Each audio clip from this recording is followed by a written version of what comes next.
for us who went through the dawn raids, we didn't want anything. It's too late. My dad's already passed away, so it's too late for him. We don't want anything because we've already worked hard and got to where we are through our own sweat and blood and tears. Talofa lava Pakilau, Manase Lua, welcome to the Rising Sun podcast.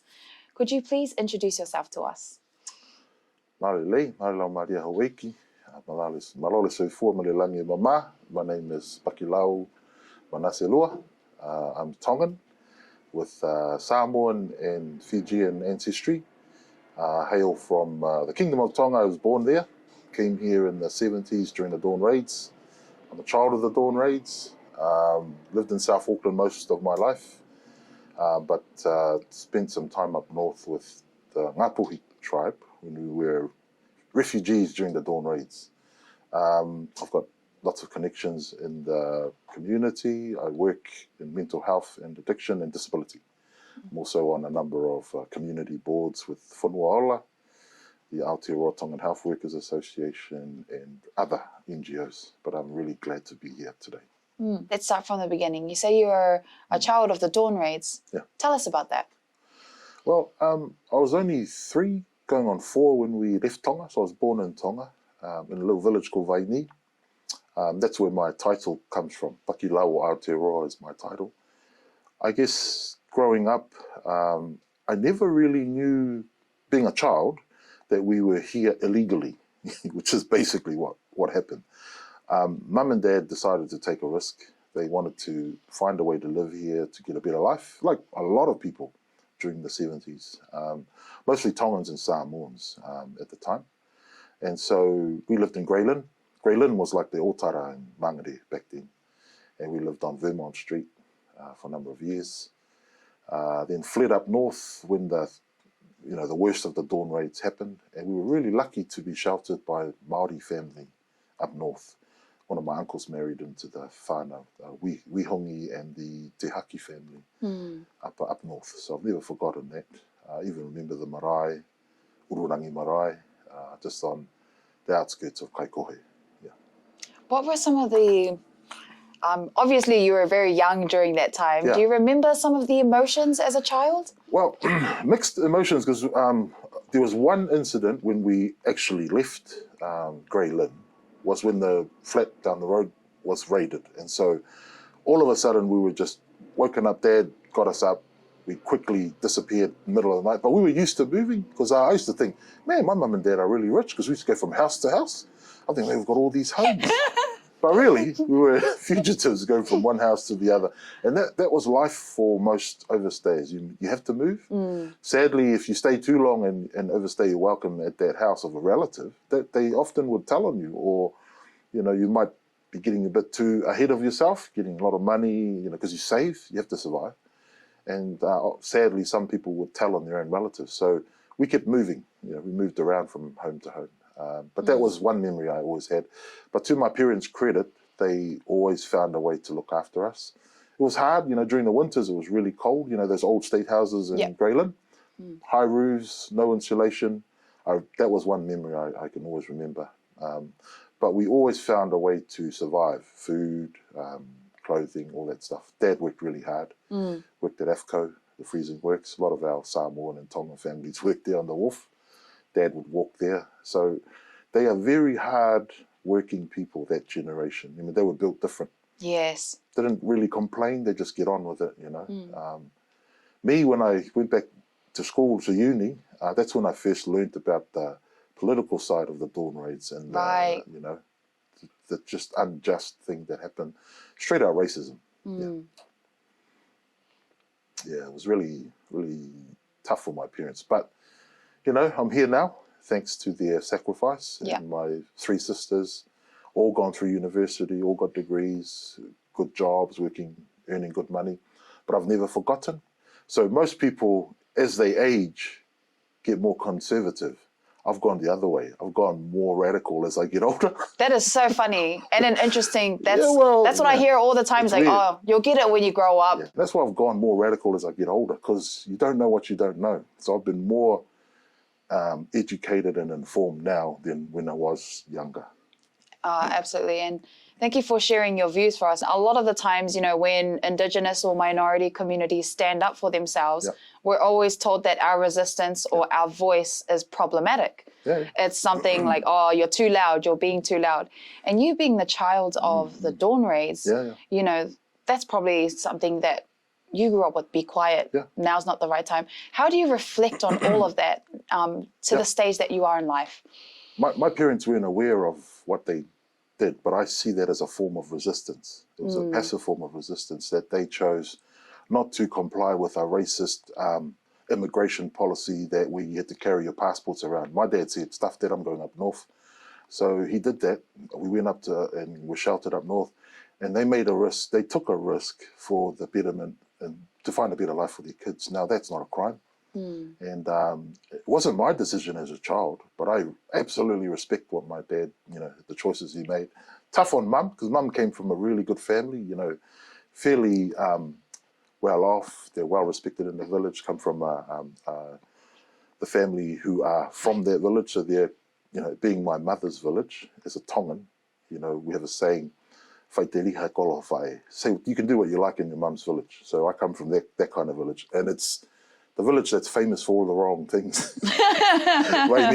It's a pretty crazy village. So it's kind of like Lauliti in Samoa. You know, so it's that kind of stuff. So I'm a rebel by blood, because the clan I'm also a part of, the Ha'avea, were rebels, and they held out and fought the monarchy right to the end, until 1853, when for over 50 years, the Civil War in Tonga. So I come from a background of people who resist, people who fight what they see as injustice.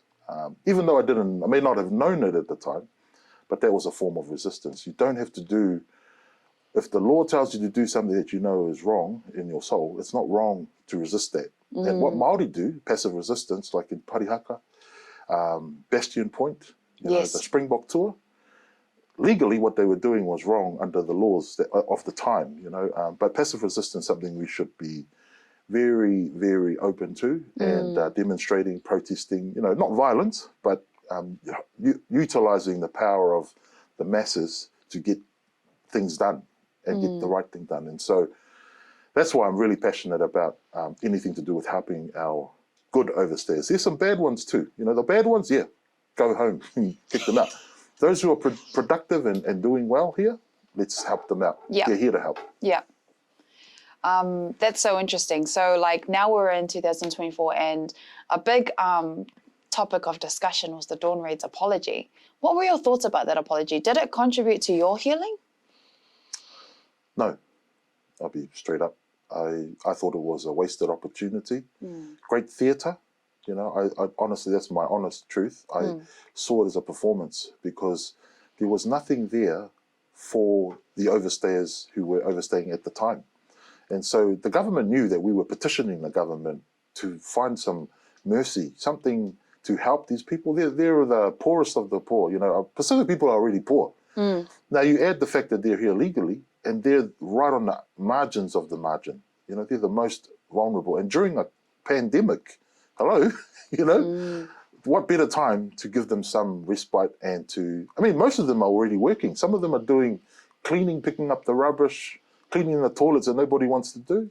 Society would fall over if our people weren't doing those roles, basically. And during lockdown, guess who was doing all the work? Our people. It was. Same colour as me. And so and a lot of them were overstayers. So I was just, like my brother Efeso and others, we were speaking out for the injustices that were happening. Sadly, the same people who were same colour as me with power didn't want to do anything about it. And I'm still angry with that, because they had a great opportunity during the Dawn Raid apology to do something meaningful. For us who went through the Dawn Raids, we didn't want anything. It's too late. My dad's already passed away, so it's too late for him. We don't want anything, because we've already worked hard and got to where we are through our own sweat and blood and tears. We're thinking about those who don't have anything. What about them? You know, and so when they did the apology, I'm going, and you know, they got a scholarship. Oh, great! There's scholarships around there anyway. You know, don't get me wrong. It's a good idea. It was the right thing to do. Good, apologize, but make it meaningful. What really pissed me off was that not long after that, I found out that they were still dawn raiding people. Exactly. Let's go into that, right? Because that would have been more progressive, is to stop that. Stop it. At least stop it. Yeah. And they didn't. Not only did they not stop it, they were calling it compliance visits. Now, if it quacks like a duck, looks like a duck, smells like a duck, it's a duck. It is a duck, exactly. And they were raiding homes at 6 a.m, knocking on doors, and they're saying, oh, we're just coming to check in. Who does that at 6 a.m. when your kids are asleep, when you got mum and dad and grandpa and grandparents and people with uniforms coming in? That's scary, you know? And that's stuff that you hear about that's happening in places where there's conflict now, that abuse of power. And that's usually done to people of colour. If you look at the stats, all the people who were dawn raided since the apology, all people of colour, you know? And guess what? The dawn raids was all done to who? People of colour. Yet the majority of those who were overstaying at the time, not my colour, they were the other colour. So it was racist. And that's the thing, we called it out, they didn't like that, and even the people that were MPs who were Pacific didn't like the fact that we called it out. And so they tried to dress it up as an apology. Look, it's great to apologise, and I had to take my hat off to the young people who put the petition up to do an apology. That was great, and that was driven by a lot of young people. I know some of them. They had the right spirit. But the way it was enacted by the officials in the government was atrocious. And I think that they abused our culture. The iwhonga should never have been used for something that wasn't our fault. They were using something that they were apologising to our people. The iwhonga belongs to us as a Samoan Pacific community. They used that to apologise for things. And I'm thinking, you don't use the victim's stuff to apologise to the victim with. And make it worse. We called a meeting, a snap meeting, when we found out that they were still dawn raiding people, and on one day's notice, they all rocked up to Otahu. And that never happens. You've got to go months and ask for. We had 6 ministers turn up, the Minister of Immigration, we had the Deputy Prime Minister, they all came because they knew they were in the poo. So they all rocked up to this meeting, and then they tell us off. One of them got up and told us off at the meeting. So it's like you inviting someone to your house for dinner, and then that very same person tells you that the food's crap and that you should do better. That's how we felt. And that to me is the spirit of how they did the dawn raid apology. It was all politicised, done for their own benefit to advance their own careers and not help the people who actually needed help. The people who made it happen were the youth. So that was Josiah and Benji. So they were genuine intentions, right? Genuine intentions, but the way that the government took that and enacted it was totally wrong and a missed opportunity. And it was a slap on the face to us who actually went through the dawn raids. Because remember, I'm a child of the dawn raids, you know? Guess where I was during the dawn raid? They gave me an invite. So me and Mum were sitting outside, not even in the main auditorium. We had to watch it on a TV screen with many others who were actually dawn raided. Yet all these people who'd never been dawn raided were sitting there watching the show. You know, I mean, who does that? So a lot of it could have been organised properly, and it just doesn't make sense to have an apology, but they're still doing it. It's 2024. So, you know, just reflecting off that, how would you feel it would have been a better way to make use of this kind of opportunity? Besides from the obvious fact of stopping the dawn raid from happening. Well, absolutely, you hit it on the nail. Don't do it. If you're sorry, it's like, oh, I'm sorry for, you know, coming over and you know, abusing you and that, and then you keep doing it. That's not a sorry. You know? So if you're genuine about it, they should have, the government and the officials should have checked, is the immigration department doing what it said it would do? No, they weren't. They were still dawn raiding people, but calling it something else. You know, it was a dawn raid, what they were doing. And there were 28 cases of that since the apology, 28 people who were dawn raided and had to leave or whatever. So that to me is just totally wrong. And what they could have done also was that if they couldn't grant an amnesty for the overstayers at the time, put a pathway together and help them find their way through. But they didn't even offer that. So we have to be smarter as people and resist by using your vote. That's a way of resisting. Don't vote for who you always vote for. Vote with your heart and your mind and what's going to do the best for your people. It's not just voting the same way, you know. And the other thing is, just vote. A lot of the people don't even bother voting. You know, you don't have to go and protest and riot or whatever and do all that stuff. Others do that. But that's their thing, fine. But what you can do at least is tick a box, vote. And our people aren't stupid. Especially our young people. You know, my kids' generation, they're so over the politics and they just want to see things change. And I love that. You know, my kids are just, you know, they're going, oh, Dad, why are we doing? I say, well, you do what you do, but you vote. The most important thing is vote. I don't care who you vote for, but vote. And think hard on who you're voting for, because that is a form of resistance. They're expecting you not to vote, you know? And when you're not counted, you're nobody. Exactly. Yeah. You don't have a voice. You've counted yourself out of the solution. You're not counted. When you to make your vote count, you know, all those votes that have been missed, like my brother Feso, you know, I'm going to say this, sorry, but all those people that went to his funeral, I hope they voted for him, because all those tears mean nothing if you didn't back the brother. You know? I voted for him. Yeah, I didn't agree with all of his policies. You know, with my brother, I'm an Aotearoa boy like this, and we grew up together, the same place, went to uni, all that. But I still believe my beliefs. Politically, I supported the Māori Party. He was Green. We may have politically been different a little bit, but I backed him when he went for mayor. Now, I hope all those people that were crying and went to the funeral and all that sort of stuff voted for him and told their kids to vote. I did my bit, and I'm proud of that. And, you know, may he rest in peace. But that's the biggest thing of our problem of our people, the apathy. You know, they don't vote. And to see the stats when the vote numbers came out, and so low in Mangere, Otara, what's wrong with our people? You know, that's our way of resisting. Absolutely. To win is all about numbers. Now, we have enough numbers in South Auckland, just South Auckland, if all those South Auckland seats got their crap together and say, okay, we've had enough, we want change, we will change governments.